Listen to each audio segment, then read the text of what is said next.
بسم الله الرحمن الرحيم. عن ابن مسعود رضي الله تعالى عنه قال: طلع رسول الله صلى الله عليه وسلم فمن يريد الله أن يهديه يشرح صدره للإسلام، فقال رسول الله صلى الله عليه وسلم: إن النور إذا دخل الصدر انفسخ. فقيل يا رسول الله هل لتلك من علم يعرف به؟ فقال: نعم، التجافي من دار الغرور والإنابة إلى دار الخلود والاستعداد للموت قبل نزوله. رواہ البیہقی.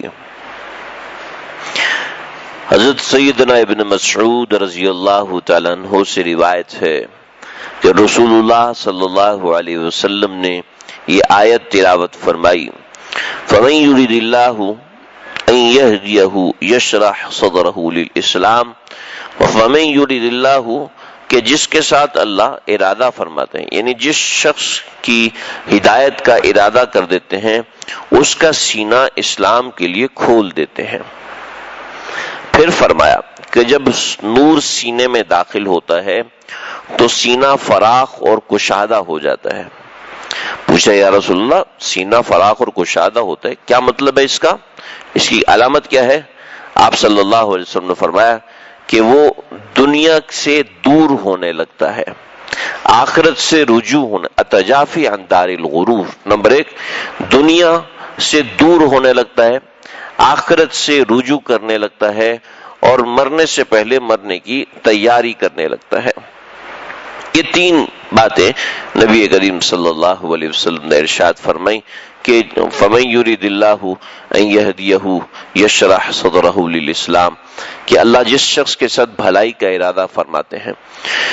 بہت سی روایات ہیں کہ اللہ کسی شخص کے ساتھ بھلائی کا ارادہ فرماتے ہیں تو کیا کرتے ہیں؟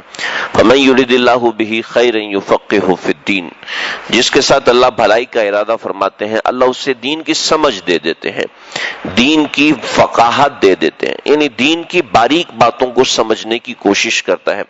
موٹی موٹی باتیں، نماز فرض ہے، روزہ فرض ہے، یہ تو سب کو پتہ ہے، زکوٰۃ فرض ہے، حج فرض ہے، یہ تو سب کو پتہ ہے.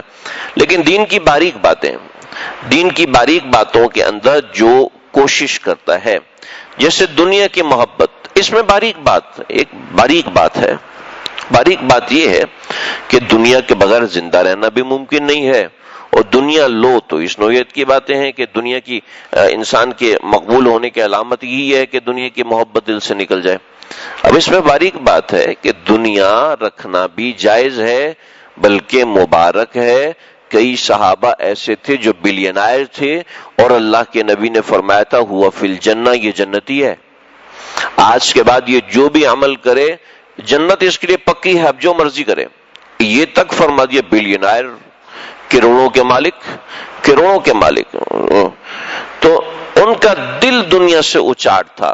دنیا تو کار بھی رہے، کاروبار بھی رہے، دل میں مگر وہ یار رہے. دل اللہ کی طرف متوجہ ہونا چاہیے.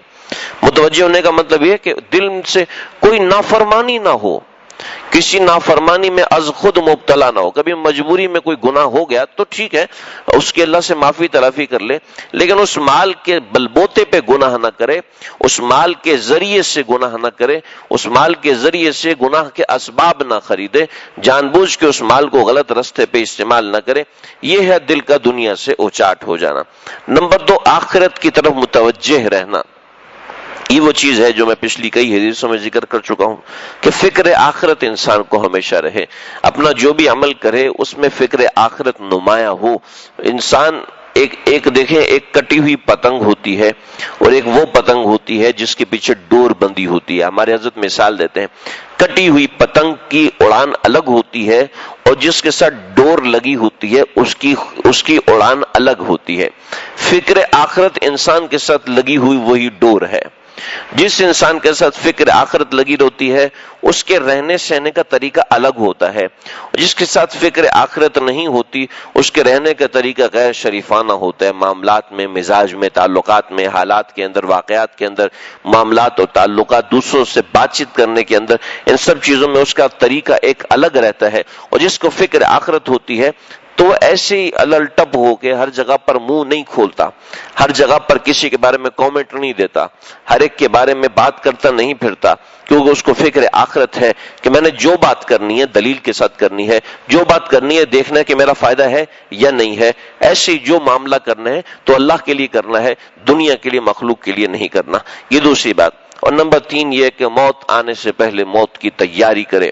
اب نہ مجھے اور آپ میں سے کسی کو نہیں پتا، اور دنیا کے کسی انسان کو نہیں پتا کہ ہماری موت کب آنی ہے۔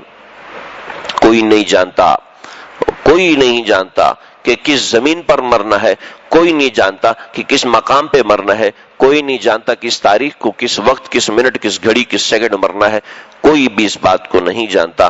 تو موت سے پہلے موت کی تیاری کرے، مطلب یہ کہ ساری زندگی تیاری کرتا رہے کہ موت تو ایسی ہے جیسے کہ ہوا میں رکھا ہوا چراغ ہے، کسی بھی وقت گر سکتا ہے، وہ دھوپ میں رکھا ہوا برف کی سل ہے، وہ کسی بھی وقت پگھل کے ختم ہو سکتی ہے۔ تو موت ایسی ہے کہ کسی بھی وقت آ سکتی ہے۔ دن میں 70 بار موت انسان کو یاد کرتی ہے، دن میں 70 بار موت انسان کو یاد کرتی ہے۔ اس لیے آقا فرماتے تھے دن میں جب بھی کسی جگہ بیٹھو 70 بار استغفار کیا کرو۔ ہمارے آقا صلی اللہ علیہ وسلم فرماتے نہیں تھے، ہمارے آقا صلی اللہ علیہ وسلم کا عمل تھا کہ جہاں بیٹھتے تھے کم از کم 70 مرتبہ استغفار کر کے اٹھتے تھے۔ تو موت اتنے انسان کو بلاتی ہے، اس کی تیاری ضروری ہے۔ ایک روایتوں میں آیا کہ کسی نے فرشتے سے پوچھا کہ موت تو آتی ہے لیکن اس کی کوئی علامت تو بتایا کرو۔ فرمایا کہ بیماری ہو جانا یہ بھی تو علامت ہے، نیند آ جانا یہ بھی تو علامت ہے، درد ہونا یہ بھی تو علامت ہے، اور بارشوں کا ہونا یہ بھی تو علامت ہے۔ یہ ساری وہ علامات ہیں جو میں تمہارے پاس پیغام بنا کے بھیجتی ہوں کہ یہ تمہاری علی علامت ہے۔ اور جب بھی سفید بال آنے لگتے ہیں تو یہ اس سے بڑی علامت ہوتی ہے۔ جب جسم ضعیف ہونے لگتا ہے تو پھر یہ علامت ہے، جسم بیمار ہونے لگتا ہے تو یہ ایک علامت ہے کہ موت ایک دن آنی ہے۔ تو یہ 3 باتیں ارشاد فرمائی کہ جس کا سینہ روشن ہوتا ہے سب سے پہلے اس کا دل دنیا سے اچاٹ ہو جاتا ہے، دوسرا یہ ہے کہ آخرت کی طرف متوجہ ہوتا ہے، تیسرا یہ کہ موت کے آنے سے پہلے موت کی تیاری کرتا ہے۔ اللہ سمجھنے کی عمل کرنے کی توفیق عطا فرمائے۔ وآخر دعوانا الحمدللہ رب العالمین۔